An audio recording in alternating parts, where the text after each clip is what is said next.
California State Youth Ambassadors, Department of Education. Scene one. Scene one. Ready to roll. Happy St. Patrick's Day. How about you? Action. The issue about the critical shortage of counselors in public schools, we are clearly in a crisis situation. You're concerned about that, and that's why we're here.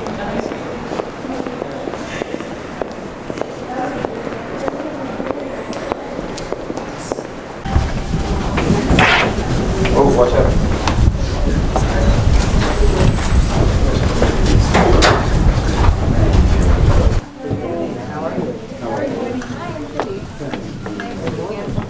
On this side.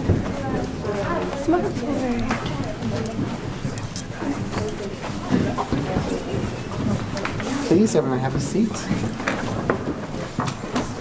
Thanks for coming up to Sacramento today. So as California State Youth Ambassadors, we have collectively decided to concentrate on the critical shortage of counseling in California public schools. As a whole, we represent public, private, and parochial schools, and all find the extreme shortage of counselors in California a devastating issue. According to the National Association for College Admissions Counselors, the recommended average student-to-counsel ratio is 250 to 1. Right now, the national average is 450 to 1. California has the worst ratio with an average of 1,016 to 1. I'm a senior at LaSalle High School, a private parochial school. Yet even there, our counselors have a lack of training and development. And obviously it's even worse in the public schools, where counselors are overworked and lack training altogether. What is currently being done to ensure that counselors receive training and development so that those that are in place can do the most effective job for their students?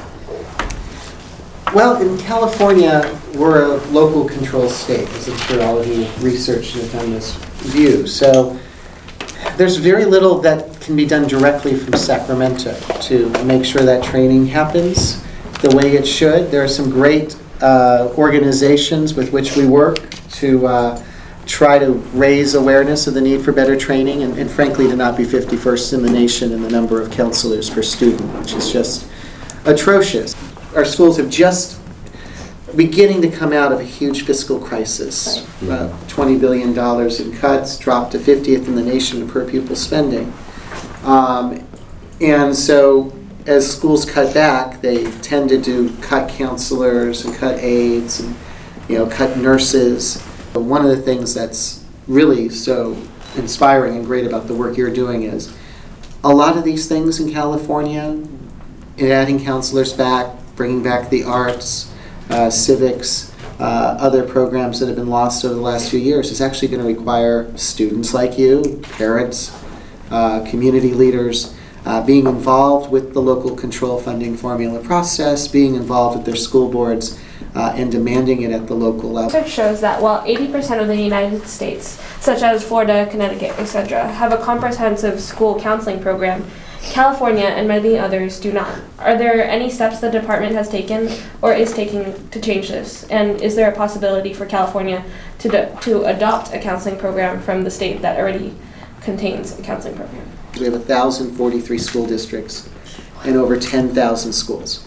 And the school districts range from a size of 3 students to 667,000 students. You can probably guess which one's got 667,000. Our friends in Los Angeles.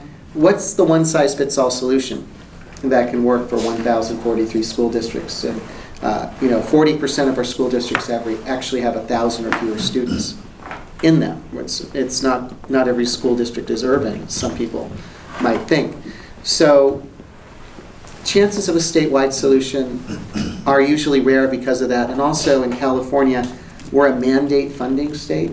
So if the state says we're going to have a comprehensive solution, and the state says every school is mandated to have counselors or anything, the state has to pay for that mandate. Is it possible that you build a contract of some sort? Department of Education, not Department of Education builds a contract with smaller companies that provide services like Outreach Concern, have them coming to the schools in order to provide free counseling they would get the experience necessary. Okay, you're on the right track in Copa. State University, they're partnered with Apple, and they give computers and all that type of stuff to them. But why not just have that for high school as well? Given the need for experienced counselors, is there any way to mandate a program where counselors in training are required to work on high school campuses as a part of their degree programs? This way, schools get the counselors get the experience, and no cost is involved. Why would there be no cost involved? No cost to students, or? No cost to schools.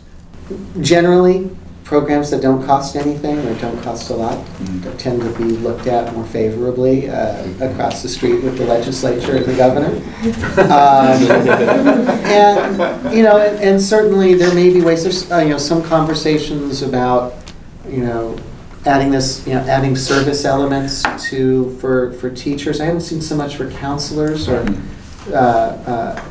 for classified employees, but where you can get some of your student loans forgiven for working in certain areas. So maybe there's something that can be done there. I guess we can ask, how can we implement some sort of similar rubric, because it's put in place already by 3 other states, into our education system to further enhance the accountability of a counselor. Let's turn that one around. I like where you're going, Maddie. Let's turn that one around. Let's ask, what is the department currently doing to assess accountability? So our research has shown that several states that do have these comprehensive counseling programs, like Arizona and Indiana, also have rubrics to measure the accountability of school counselors.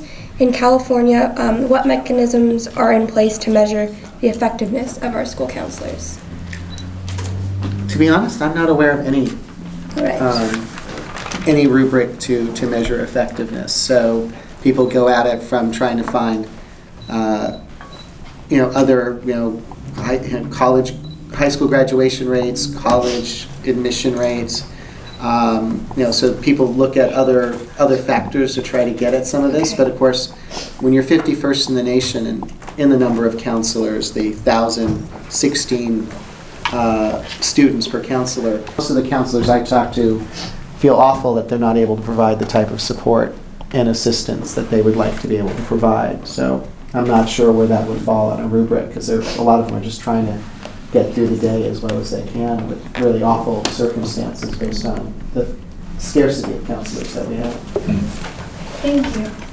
The problem is that we don't have counselors. The reason why we don't have counselors is because of funding. So what do we do about that? The federal government has spent millions on a wasteful spending. And I also wanted to know if that is also happening here in California, and if there's a way that we can try to solve all of the spending that is going to something that we don't really use as much anymore.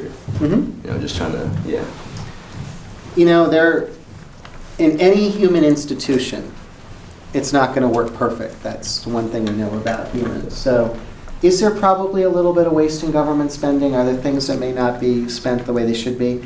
It's inevitable. I don't think that actually in California there's a lot, though, because of all the cuts that we've done. I mean, we've cut early childhood education. We've, of course, cut education. Those of you in our public schools, you've lived through what's happened, and you've seen things get cut. So you should always be vigilant. But, a lot of the waste that was in the system is gone. I think it's important to talk about the fact that counselors aren't the only ones who should be accountable for this entire counseling process, because students should also be involved. So I think there should be a question about what programs are in place or what steps need to be taken to not only make sure that counselors know how important counseling is, but that students know how important counseling is. And I think we're talking about making it mandatory for students to meet with their counselors at least twice or something like that. I was wondering if the California Department of Education is thinking of setting some sort of standard that requires maybe one or two meetings per semester with students in schools. It gets back to those same mandate and local control issues. In order for us to require it, we'd have to pay for it, and the legislature's not paying for things like that. But you raise, I think, what's an important point, and it's something that I've been trying to talk about in leading up some of the superintendent's work on restoring arts education, civics education, STEM education. We've had a series of task forces that I've helped to coordinate. And you know, when it comes to things like counselors and access to the arts and civics, our private schools are showing us every day what people with means think their children should have. And one of the questions that Superintendent Torlakson asks is, why isn't that the expectation for every California student, regardless of zip code? That's the conversation. We've got to stop the race to the bottom and start looking at what parents with means, and sometimes without means, are paying for. Should be an indication of what people feel is important. Is there a current existing legislation at the federal or state level that could help us lower our surprisingly high student-to-counselor ratios? Any bill like this right now would run into that gauntlet in the Appropriations Committee. Even if you got it out of the First Policy Committee, it would go to the Appropriations Committee. And anything, unless you have the governor's pre-approval or the president of the Senate or the Assembly Speaker's pre-approval, if you're costing more than $50,000, $75,000, you're still dying in the Appropriations Committee right now. There's a senator who's doing something who passed a bill or something like that at Anaheim or something. Oh, Brown? No. It was a Latino lady. Martinez? No. Sanchez. From Cerritos, I believe. Cerritos, there we In go. fact, I think she's in your area, Ross. Yes, Cerritos, Democrat. Yeah. Our research is derived from U.S. Representative Linda Sanchez's Put Counselors Where They're Needed Act of 2013, which indicates that other states have successfully applied for federal grants. From your perspective, how could California best position itself to take advantage of these funding opportunities, and what steps are the California Department of Education taking to increase our competitiveness for these grants? And also, do you know if we have recently applied for any of these grants or are in the process of applying? We only have one person who manages our federal policy here at the Department of Education. And a lot of the work she does is on grant programs, so I suspect if we are aware of them and can qualify for them, we would be applying for them. We need to write that question down. I don't know who's going to ask it. Which right now, specifically? So our research has shown that there are many schools that have recently began to form partnerships with outside organizations. I don't have the specifics though. Pardon, for what purposes? To help provide human and financial resources. Human and financial resources. Is the department currently aware of those relationships, and is there anything that they are doing to enhance, increase, or encourage these partnerships? Take the awareness out and let's just go directly to the second part. Research has yielded many inspiring examples of successful and independent public and private partnerships, collaborations between businesses, colleges, and community organizations working together to provide human as well as financial resources. Could you let us know what the department is doing to enhance, increase, or encourage these partnerships, specifically for the schools that lack funding to create these college counseling positions? There are a couple of reasons why this type of work is important. One, our schools need the resources since we're 50th in the nation of per pupil spending, so you don't turn down resources. But only about 30% of California voters have a child in a California public school. We need to change the political will on the ground so that voters, parents, community leaders, business leaders are also fighting for these things. One of the things that's really effective are a group of students going into a school board meeting saying, you should be doing this and here's why. And that often really does start a good conversation in a local community.